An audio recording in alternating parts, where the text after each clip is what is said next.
my journey, we could say, began with my earliest conscious experience, which was about the age of 3. And at that time, I had what is known as apparitions of the Blessed Mother. I was raised in a Catholic family, Catholic environment, and she used to appear at the end of my bed in the night. And slowly, over time, revealed herself as to who she was.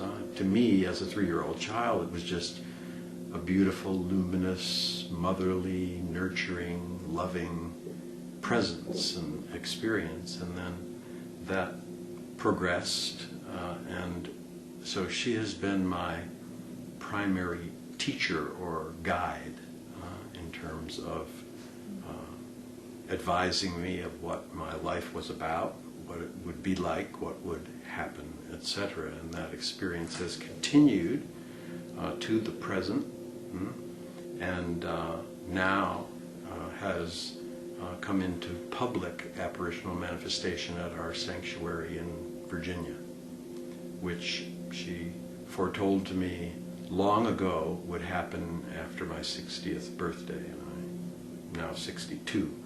So she's always been my primary teacher.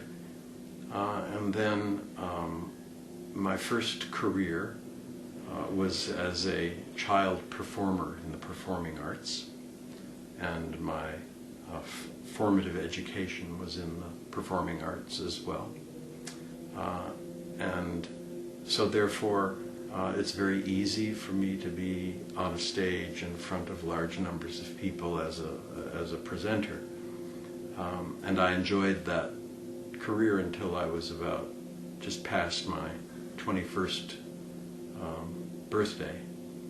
And she told me that she was bringing someone into my life who would teach me. And that was the Indian guru Paramahamsa Muktananda.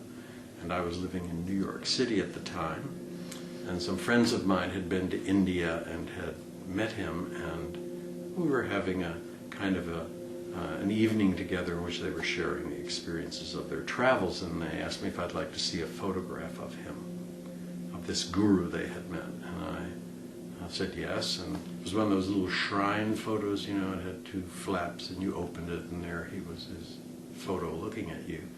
And from that photo, I experienced Kundalini awakening. The energy came out of it, entered into my third eye, and I was transfixed and transformed for several hours into a very expansive experience of unified consciousness or wholeness. And then thereafter, my friend said to me, obviously you've had some very profound experience, and we're sure that you'll find your way to this man, which of course indeed happened. And within 6 months I was on the road to India and met him in person. And when I came to meet him, I got the proverbial response, you've come, I've been waiting for you. And so I stayed there with him for 12 years, the last 12 years of his life, and I became his closest Western disciple.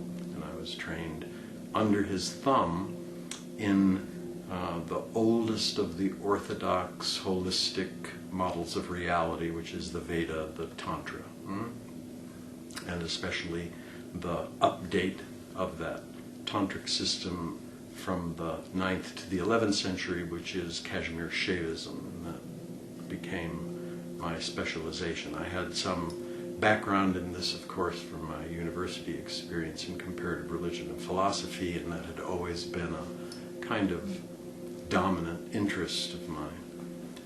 But with an Indian guru such as this, he was a taskmaster, and we had to practice what he preached. We had to live the lifestyle that actualizes wholeness or unified states of consciousness, which is primarily based on daily meditation, and all the, let's call them, focusing techniques or balancing techniques that support the development of evolution in your consciousness and the development and unfoldment of the Kundalini energy.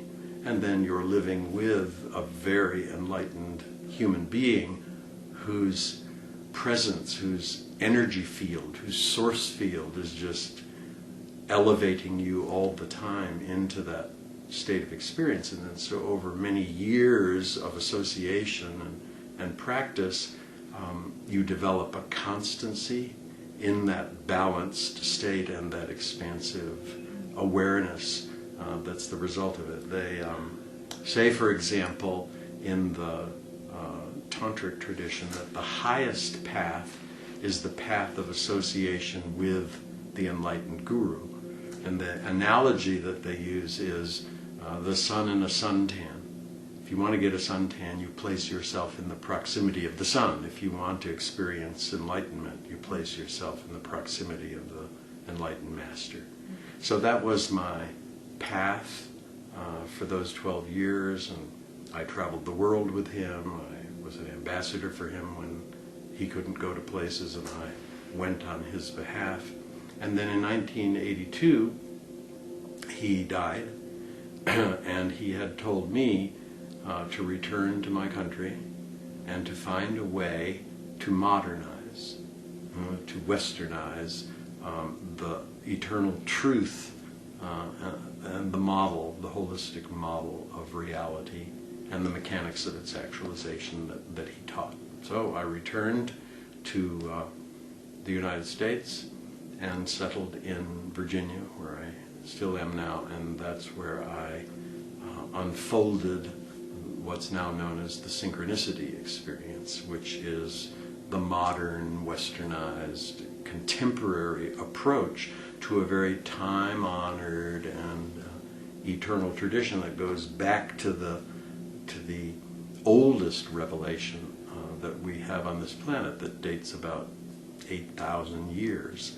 So it's just really an update and a westernization of it that has enabled hundreds of thousands of Westerners to come to this holistic understanding of reality and lifestyle without all of the religious, cultural, foreign trappings that sometimes put people off or cause them to be a little apprehensive. So, as they say of me, I'll never win a Grammy, but I've gone platinum with meditation.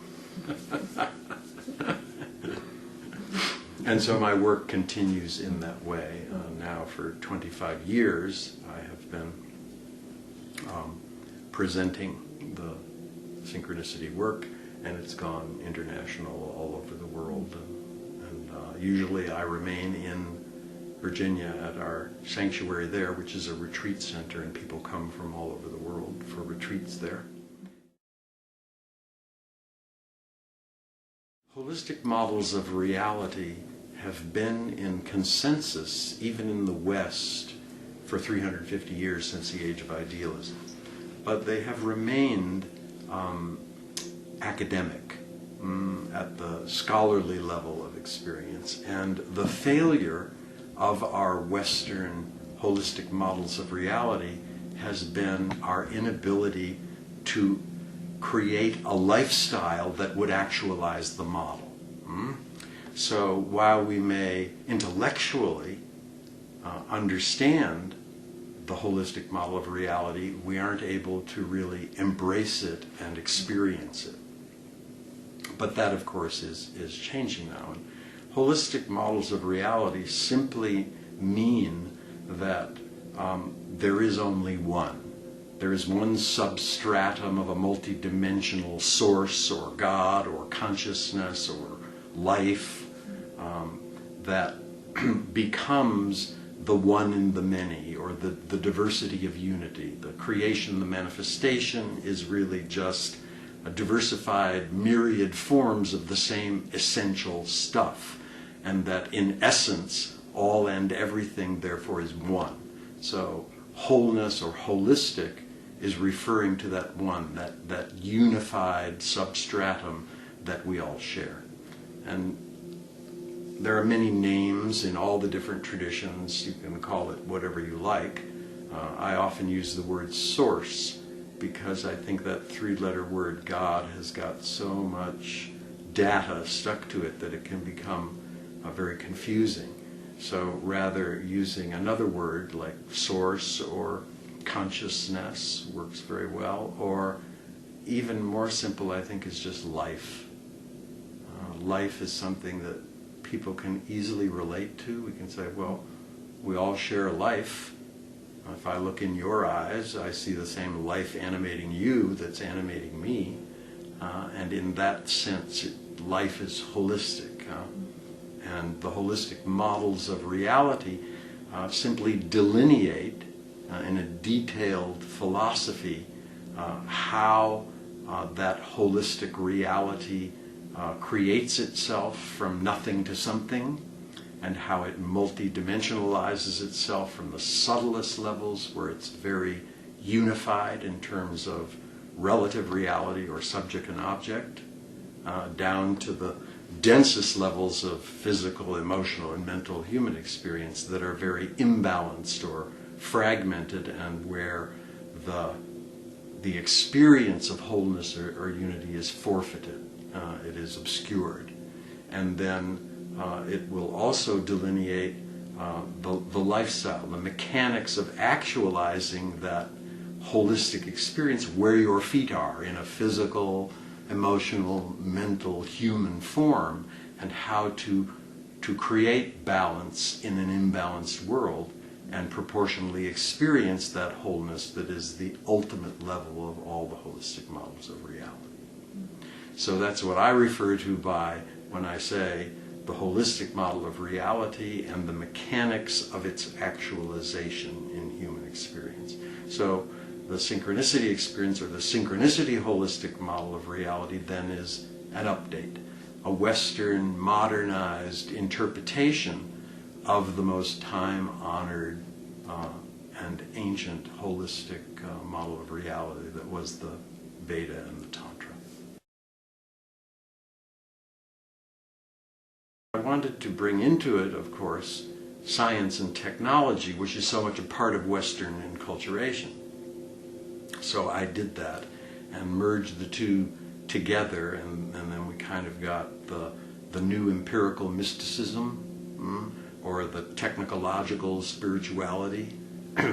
And I then became known more as the high-tech guru, or the electronic mystic, or media over the years has coined some very unique descriptions of me. But the development of it was first the model and the mechanics of its actualization, the lifestyle that could be easily experienced by any Westerner within the normal situations of their life. You know, you have a job, you have a family, you have all these responsibilities in order just to survive. How can you bring the holistic model into that experience of where your feet are and live it day by day, just by incorporating? How could you bring meditation into your daily lifestyle in the modern Western world? So in order to do that and to make that an efficient experience, I created a technological form of meditation using sound technology, which I had a background in, and related it scientifically to an understanding of the human brain. Because the human brain really mirrors the holistic model of reality, microcosmically. And it says that we have the same relative reality within our own brains in terms of the right hemisphere and the left hemisphere. And if wholeness is based on balance, then we would have to balance the two sides of our brain to experience that unified state. So I used a sound technology to kind of bring the ancient cave of the yogi to the ears of the modern Westerner, so that they could experience that ancient, time-honored meditative experience, but in a way that was congruent with where their feet were in modern Western culture. And that became known as high-tech meditation. And the word synchronicity really refers to whole brain synchronization, which is the state of your brain when you experience the unified or holistic state of experience. So that's where the word came from, the name came from, and then the technological approach, again, it's really update, but it does something very unique. It makes the meditative experience precise. So every time you use the precision technology, you get a precision experience of meditation. Whereas in, let's say, low-tech systems of meditation, it's random access. Some days you have good meditation, some days you don't. And that can be based on your biorhythms, it can be based on your surroundings, what's going on in your life. I mean, so many variables are there. But with precision technology and training the meditative EEG, the brain waves, and increasing the whole brain synchrony, you get a precision experience every time, which means you become efficient at what you are doing, and efficiency in linear time and space always appears as acceleration. So we, with precision technology, can add a fourfold acceleration factor to our meditative experience as compared to low-tech systems of meditation. Well, this has great appeal to Westerners, as you can imagine, because we're all about fast everything, aren't we? And if we can be more efficient and more precise at the evolution of our own consciousness, well, this is wonderful. And that's exactly the experience that thousands and thousands of people have had with this particular approach, simply validated because it works.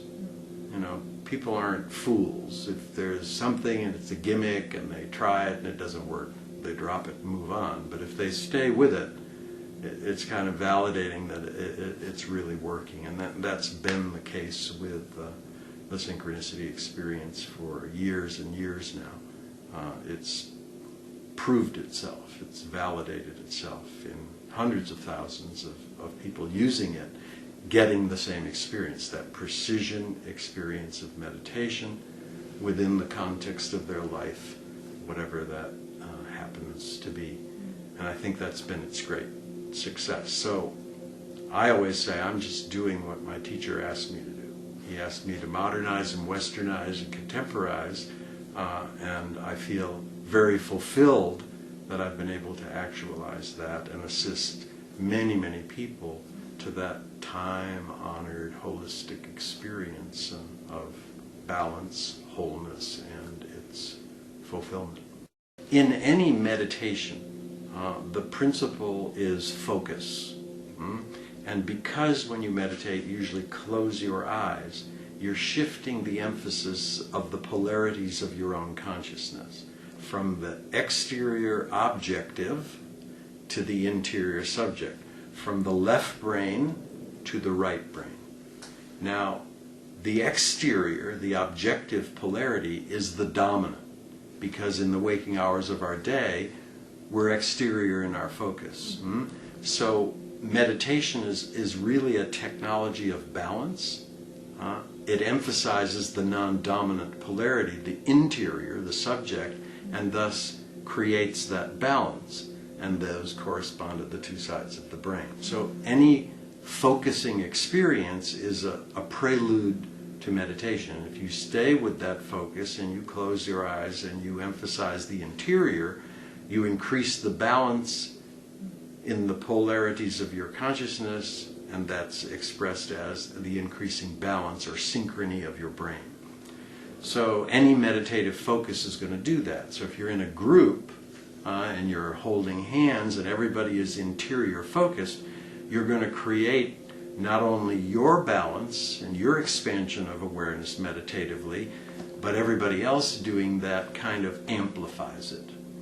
We get a greater amplitude of that vibration, that holistic vibration. So everybody would kind of experience that. But we also have everybody's experience that is simultaneous to that. Some people are thinking, some people are struggling with their minds, some people have had a bad day, some people are in emotional upheavals. There are many factors that are adding to that energy field of that moment that have to be considered in that experience. When we use technology, precision technology, either on our own or even in a group, because of its precision and its efficiency at delivering that deeper focus, that meditative focus and balance, it minimizes a lot of the noise, the noise of everybody, and thus the amplitude increases that much more in the group. It's not as noisy as low-tech meditation, so it becomes an even much more impactful experience of group focus or group meditation than the low-tech.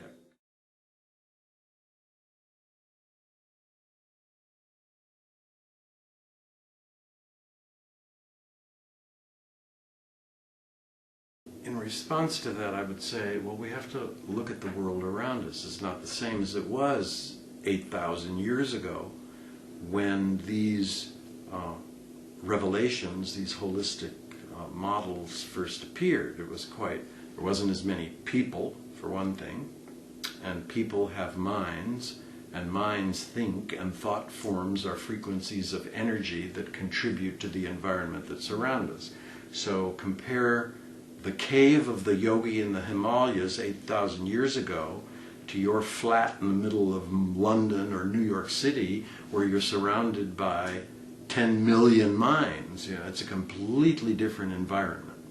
Then add to that all of the electromagnetic pollution that we take for granted that makes our cell phones work, our televisions work, all of our appliances, the electricity that goes through every room of our house, every aspect of our civilization. Yogis didn't have electricity in their caves. The electricity going around us in the walls of this room is adding an incoherent or an imbalanced frequency of vibration to our environment. So considering just those parameters alone, it's much more challenging today to create balance in an imbalanced world than it was 8,000 years ago. So therefore, just meditation is not enough. And that's why I say we have to harness our technology. There's nothing wrong with technology. If everything is source, if everything is consciousness, that has to include technology. But of course, there's the relative reality of technology. You can have technology used for life affirmative, love-based experience. You can have technology used for life negative, fear-based experience.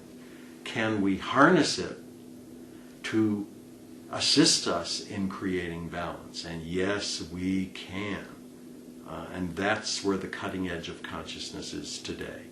The harnessing of all that is manifest in consciousness in life affirmative, love-based, positive ways.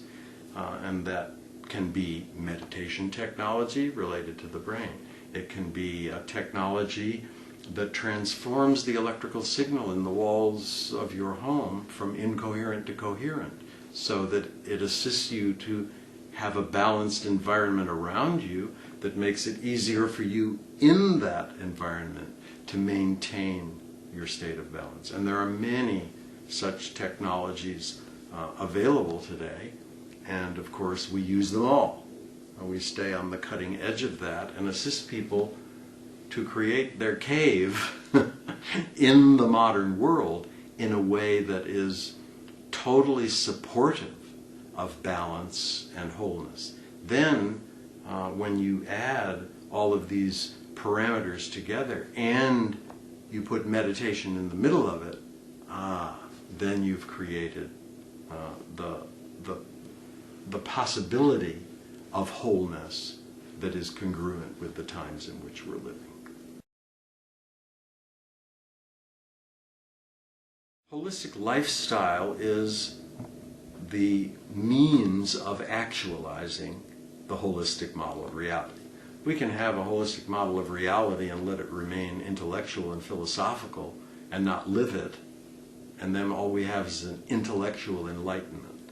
And that's always a danger in the West, because the mind is so glorified in the West, the education of the mind, the development of the mind, where we have value by how many letters we have after our name, signifying how much programming we have done to our mind. So, and that can become what I call an intellectual enlightenment. We think because we understand it, we got it. But of course, it has really to do with the experience of what you understand, the experience of that model. And that becomes holistic lifestyle. Holistic lifestyle is easy to understand. It's a lifestyle that is focused on actualizing wholeness or unified states of experience or balance. And that begins with the understanding of the model at its densest level, which is the physical. We have to deal with the physical body, the emotional body, and the mental body, because they are our most imbalanced bodies, and we're a multi-dimensional consciousness. So holistic lifestyle first begins where our feet are with the physical body. What are the parameters of relative reality at the physical level? Parameters of balance are between insulin and glucose. The biochemistry of the physical body has to be addressed, which means what fuel do you put in it? What is your nutritional model? Does it create balance, or do you just eat randomly and unconsciously and hope for the best? So with the precision scientific understandings of this relationship of glucose to insulin, there are diets today that are very precise and will create that perfect balance. Another component of the physical dimension is exercise. You have to keep the energy moving. If you don't move the energy, you remain stagnant and imbalanced. So diet and exercise that are very focused on creating balance at the physical level becomes step number one, physical dimension. Then you move to the next dimension, emotional. For the most part, we're fear-based and life negative. Fear is the root of the negative emotions. All other negative emotions stem from that. Be that anger, jealousy, greed, they're all fear-based. So understanding that, we'd say, well, if we're just unconscious and automatic, that's what we'll run all day long is negative emotion. And that'll be our dominant experience. Whereas in the holistic model, it says you have to emphasize the opposite to create balance. So at the emotional dimension, we have to emphasize all the positive emotions that are love-based. Love, compassion, contentment, delight, joy.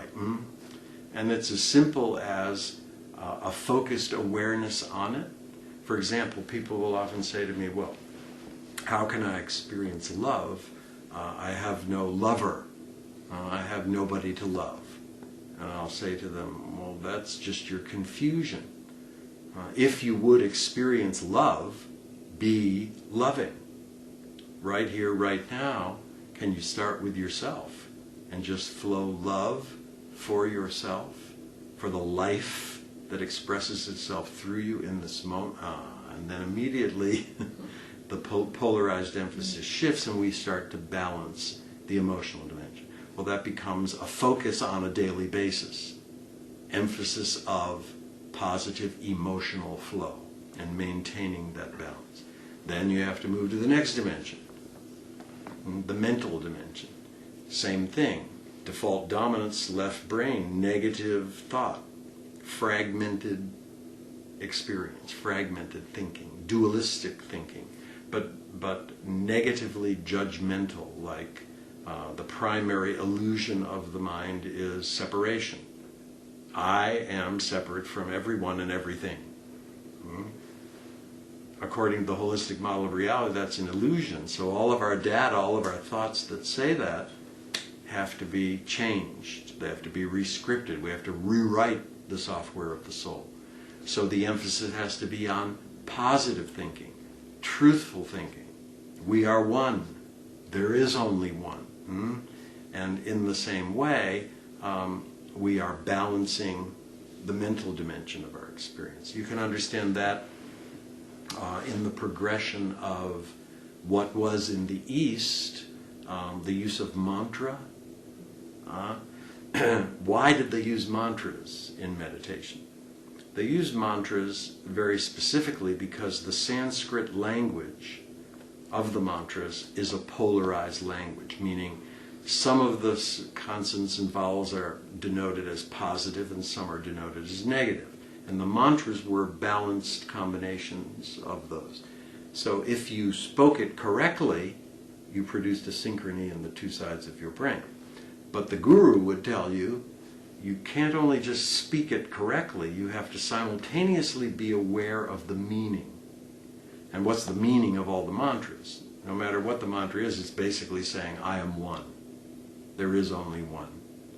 So why did they want you to be simultaneously aware of the meaning?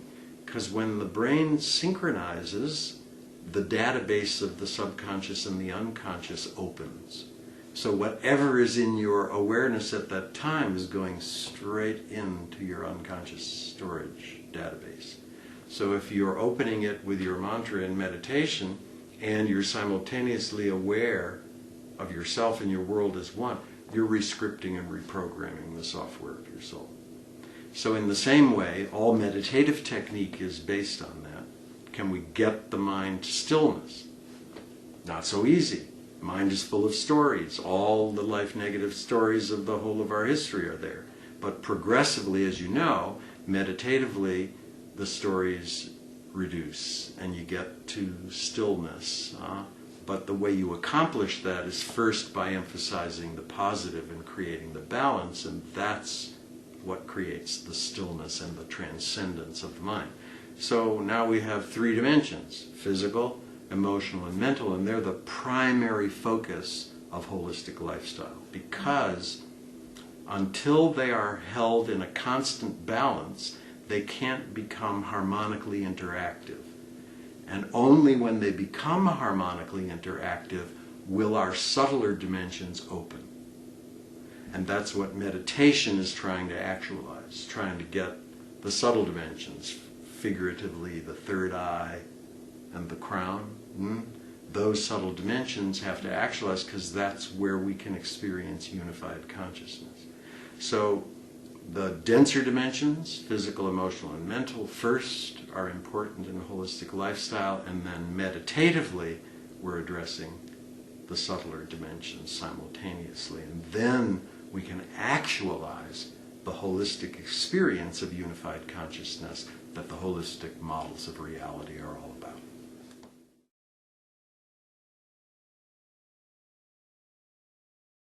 This is a most important question, and one that is often asked in the West especially, because in the West we are enculturated as authority phobic. We have been taught from our earliest years not to trust authority. And we've had ample validation of reasons why we shouldn't trust authority. But all the authorities of the West, for the most part, are not spiritual, because the West has not yet fully actualized the highest myth, the spiritual myth. In the West, we're still mired in the material myth. So all of our heroes, our authorities in Western culture, are material myth heroes. Whereas in the East, where they have actualized spiritual myth in places like India, their heroes are heroes of the spiritual level of experience. So the example would be, in the East, the hero that the young child would be inspired by would be the Buddha. In the West, it's a basketball player that makes umpty $1 million a year. So given that understanding, yes, we're authority phobic. But when it comes to spiritual experience, I mean authentic spiritual experience, I'm not talking about religion, dogmatic religion that we know in the West, but real spiritual experience that is about the actualization of wholeness, the holistic experience, holistic spirituality, the mentor becomes very important because we have to have a model.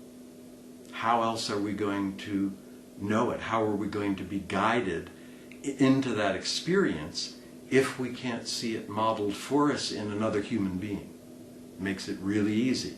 As in my own case, I went to an Indian guru based on the experience I had, and then 12 years living with him, I had the most magnificent model of the full flowering of the holistic model of reality that I had studied in university in comparative religion and philosophy, but could never have understood experientially except in that living model of it, day by day by day, year after year after year, in every situation of human life.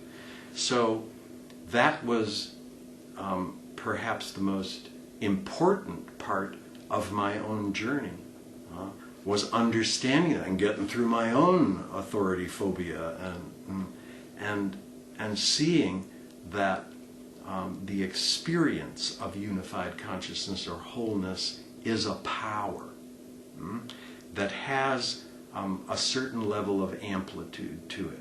So that when you meet somebody in that state of being, you feel it.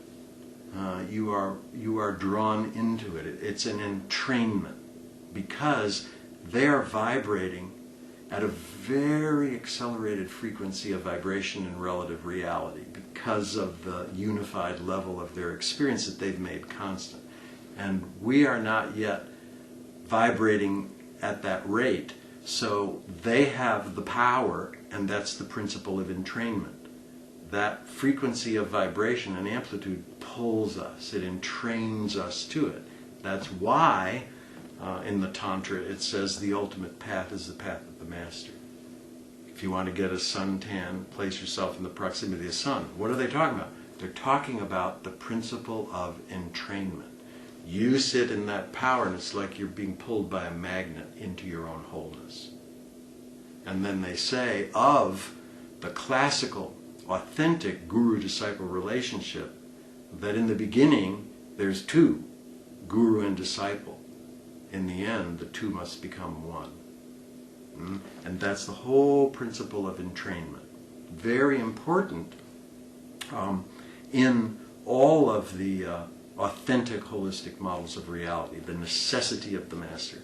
In the update that I mentioned of the Tantra that was done in the 9th to the 11th centuries, Kashmir Shaivism, there is a source work of aphorisms, sutras, that form the basis of the teaching, and they're called the Shiva Sutras, the aphorisms of God. This is a revelation. And very early on, you come to the 5th of those sutras, which in Sanskrit says Guru Rupaya Ha, which means the guru is the means. And it's all about the delineation of entrainment, and the frequencies of vibration, and how your association with an authentic master actualizes that experience in you. And that actualizes the awakening of the Kundalini. It actualizes the progressive unfoldment of it. They will say in those, the Tantric tradition is basically the Kundalini tradition, even though Kundalini by other names is in all traditions.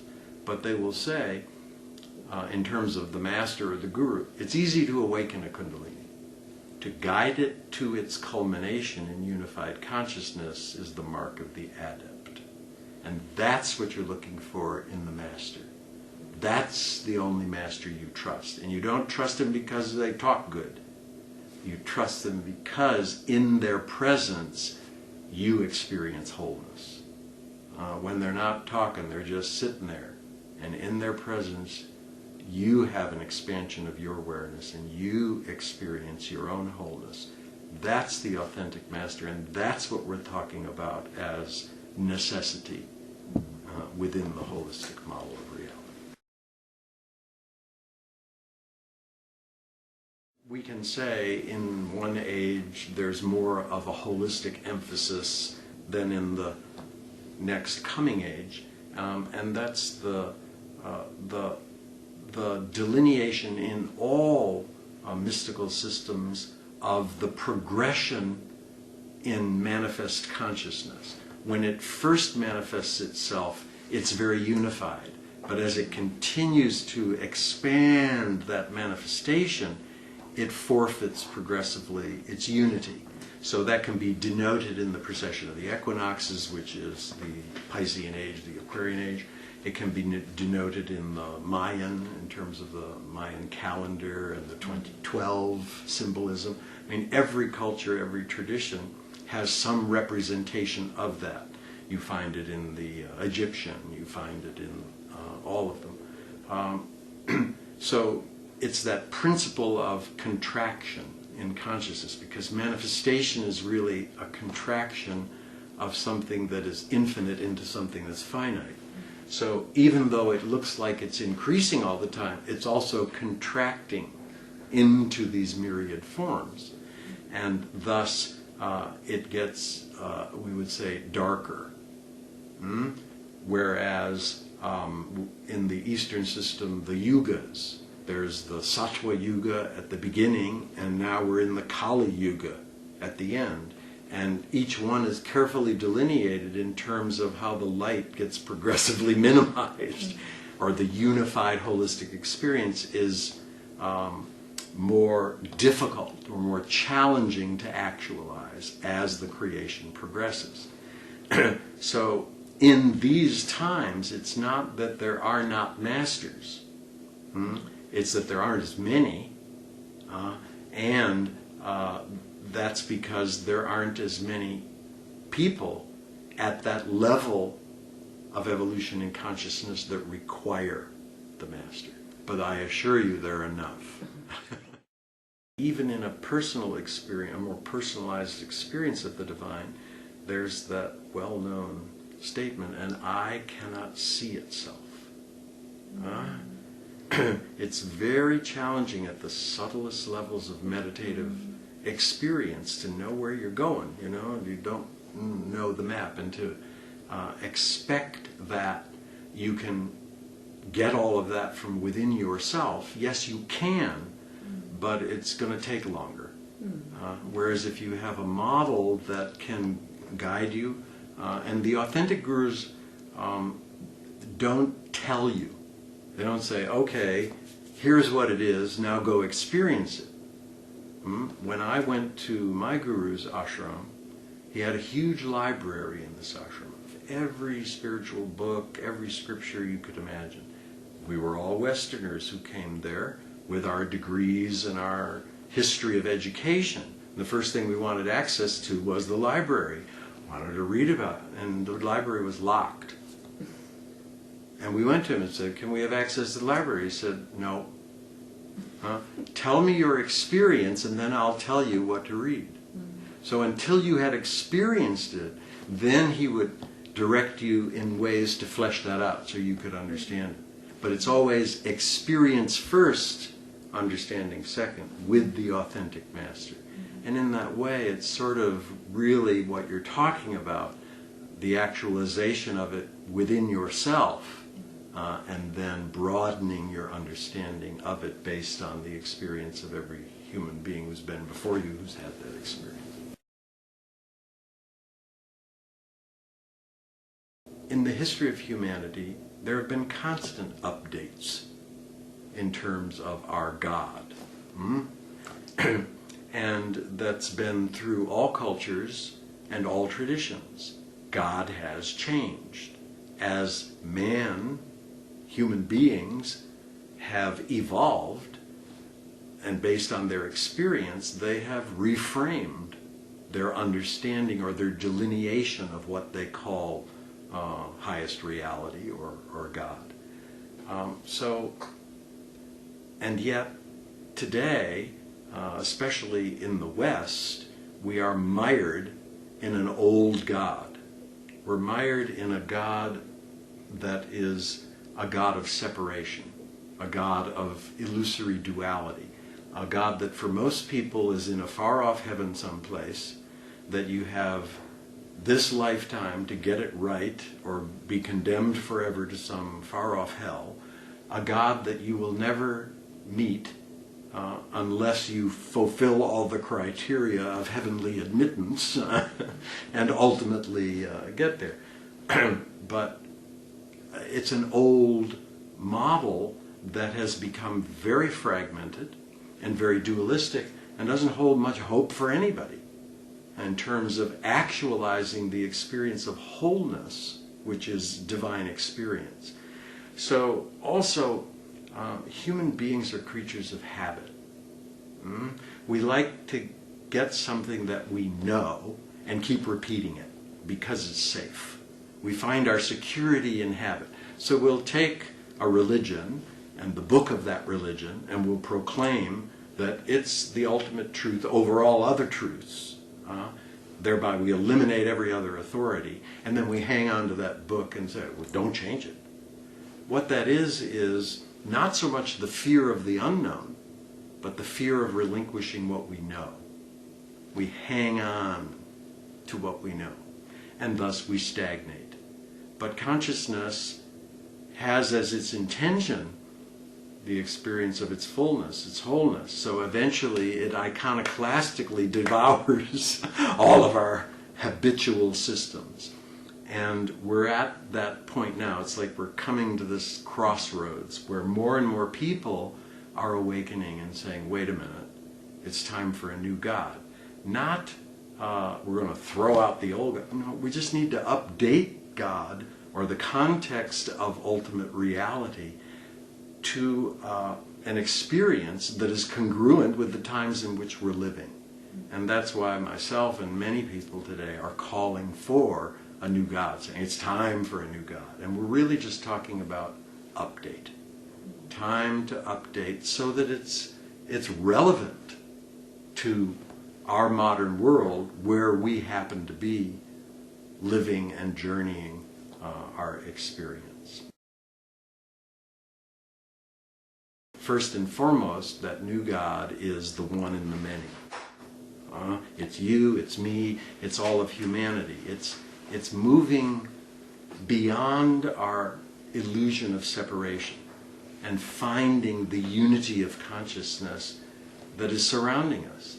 Everyone you meet, every human being on this planet is a living deity.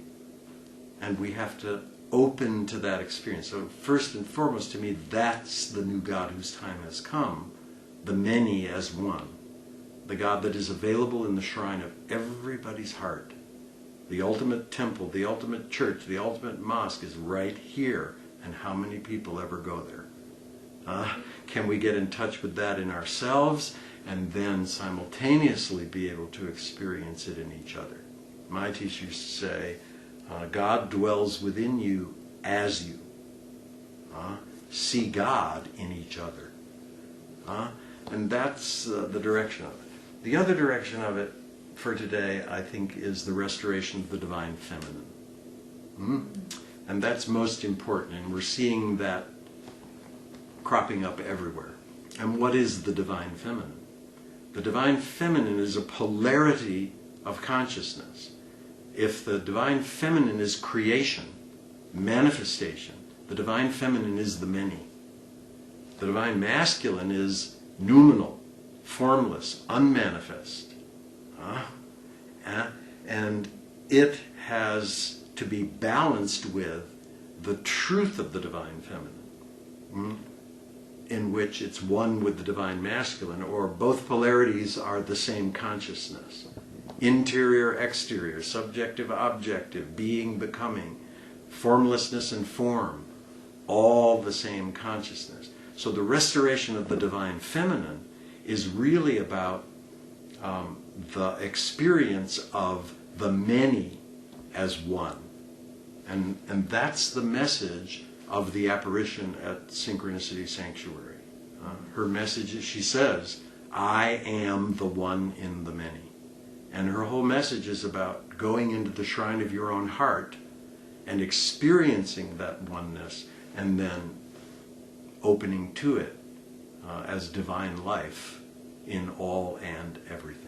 So to me, that's the restoration of the divine feminine that, especially in Western culture, since the time of Constantine, has been marginalized. The divine feminine, everything of that principle has been so fragmented that we have no system through which we can actualize balance, because one polarity has been eliminated.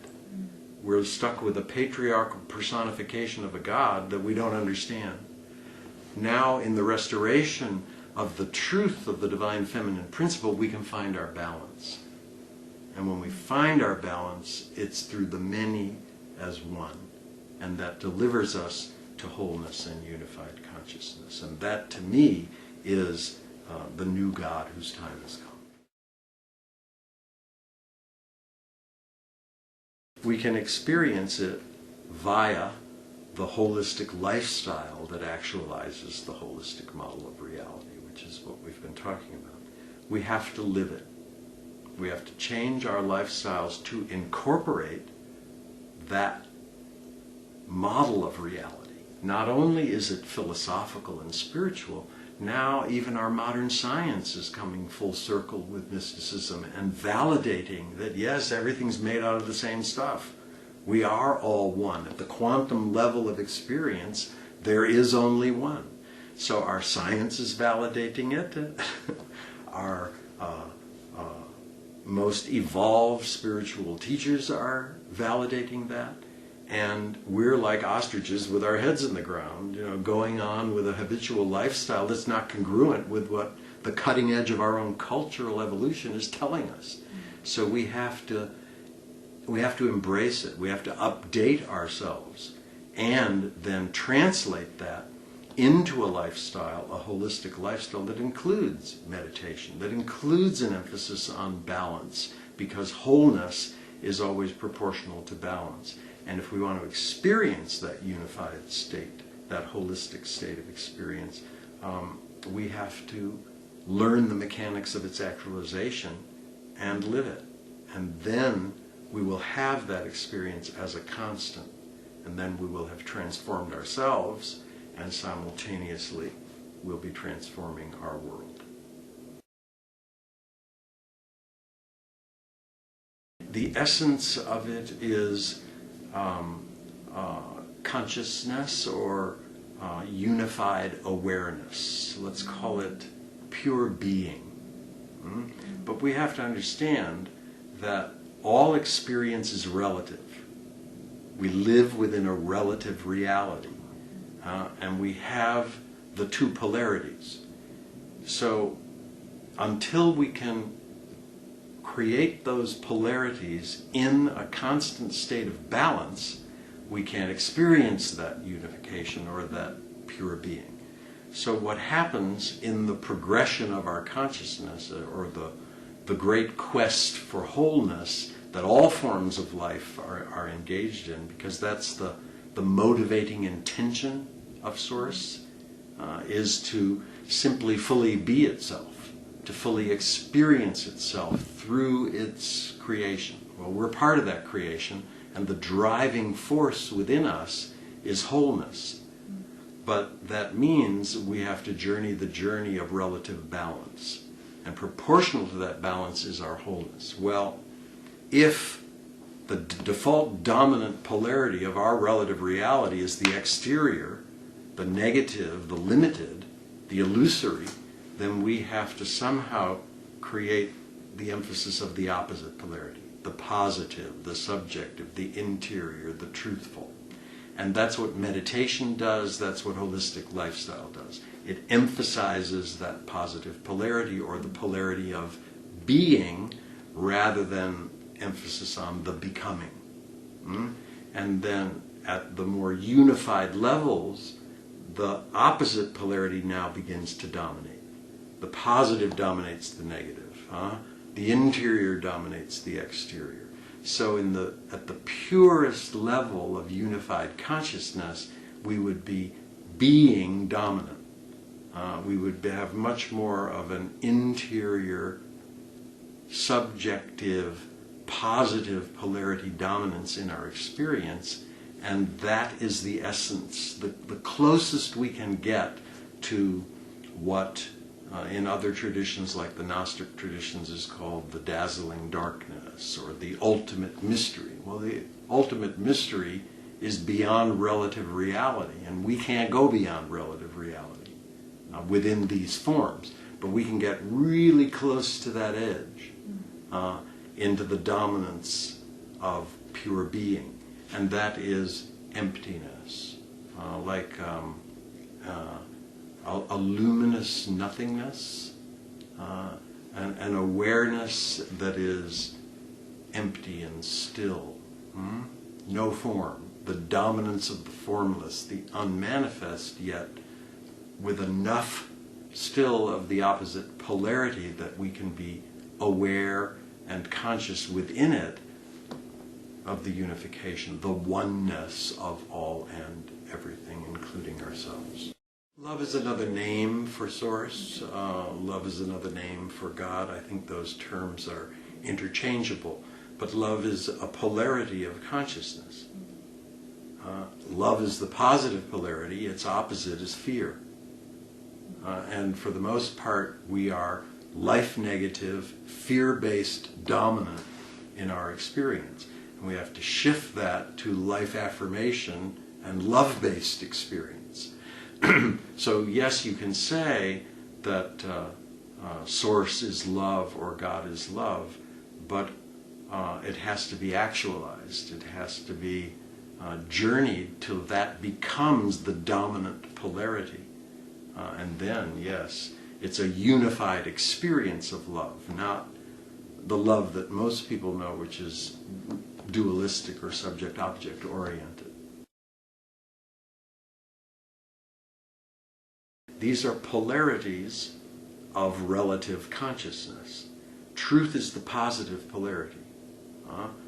Illusion is the negative polarity. Why is it called illusion? If we go back to these ancient writings like the Shiva Sutras, the first of them will say the truth. I am consciousness. Chaitanya Maha. God is consciousness. The second one says knowledge is bondage. Wait a minute. I am consciousness, being. Thinking about it creates stories about it. Definitions, meanings, become the illusions of consciousness because you move away from the purity of being, which is still, empty, nothingness, with no meaning, no definition. That's why they will say life in truth has no meaning. It doesn't require any definition. But with our minds, in our becoming, we think up all these stories, all these definitions and meanings which we project onto the purity of being. So illusion in this way dominates truth. At the unified level, truth and illusion are one and the same consciousness. Then we could say illusion merges into truth. The two become one. But at the very dense levels, illusion dominates truth. And we're here thinking that I'm separate from that lamp. I'm separate from you and everybody else. That's illusion. If I move to the subtlest levels of my being, my multidimensional being, then I can experience that we are one. Not by thinking it, but by perceiving more subtly the very reverberation of the consciousness that is all and everything. So there's this dance of truth and illusion. At the densest levels, it's the most challenging. At the subtlest levels, it just dissolves into the oneness that is all and everything as an existential experience, not a concept, an existential experience that we can have. And that, to me, is what being human is all about. It's about the mastery of the experience. What are we here for? We're in this form to master it, to bring it to truth, to a truthful experience of reality. And often they will say, well, it didn't come with an instruction manual. You kind of have to figure it out as you go. Yes, but there are models. that delineate the nature of the game we're playing. And as with any game, if you don't know the instructions to the game, how are you going to play it well? So we have to learn the model and the mechanics of its actualization, and then apply it well and masterfully play the game. It's all about excellence in focus. How excellent can we be, moment by moment, in the playing of the game called human? That's what spells our mastery, and our mastery is ultimately the substantiation of our wholeness. 2012 is a crossroads. Whether we are looking at 2012 in terms of the Mayan calendar or any of the other wisdom traditions of the planet, they've all got some 2012 scenario. And why is it? Well, go back to these indigenous cultures, and what did they do every day? They didn't have televisions, they didn't have modern civilizations, so when the sun went down, what did they do? They studied the heavens.